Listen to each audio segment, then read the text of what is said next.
Happy Friday, Lakeshore family. Uh, as some of you might know, our 4th, 5th, and 6th grade LIT kids are preparing for a mission trip this summer. And every week they are dedicating themselves to Bible study, prayer, and worship. The weeks that lead up to the trip ask that the kids fully surrender to Christ's Lordship in their lives. While the rest of us might not be going on a mission trip anytime soon, it doesn't mean that the mission field isn't right in our community. I've heard several stories this week about people who need to know the reason that we have hope. So many people around us don't know who Jesus is, and they need to know Jesus. But if we're going to reach those people, Christians, us specifically, we've got to fully surrender to Christ's Lordship in our lives. Luke 9:23 says, "If anyone desires to come after me, he must deny himself, take up his cross daily, and follow me." So what does that mean? Giving Jesus lordship of your life means you're setting aside your wants and desires to fully focus on Jesus and his purpose and desire for you.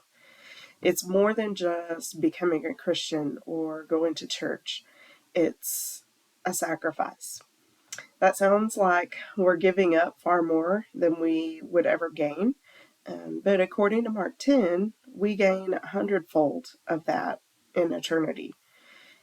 Fully surrendering means we're committing every single part of ourself to Him so that His Spirit is our spirit, His love is our love, His joy is our joy, His mind is our mind, His will is our will. His purpose is our purpose, and His power is our power.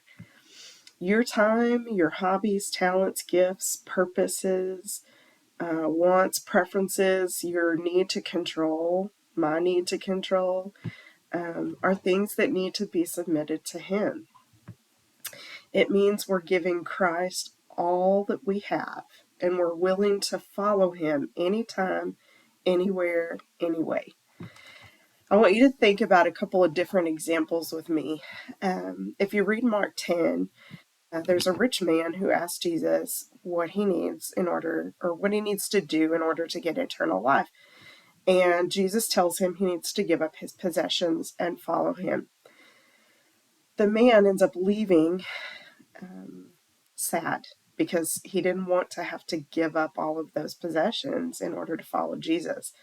That's a stark contrast to the disciples. If you look at the disciples, they left everything immediately to follow Jesus. Everything they knew, everything they owned, every family member, and they fully surrendered to what Jesus wanted them to do.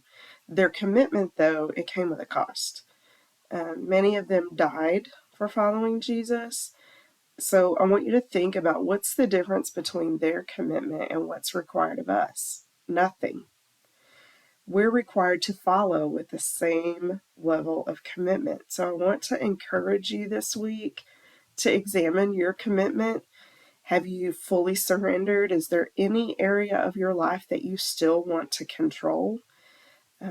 Imagine what the church here would look like, the church in America, if every single Christian fully submitted to Christ's Lordship in their lives.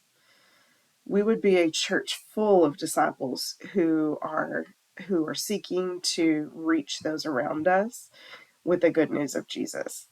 So I ask that you pray for our mission trip kids as they are really trying to surrender their entire selves as they prepare for this mission trip.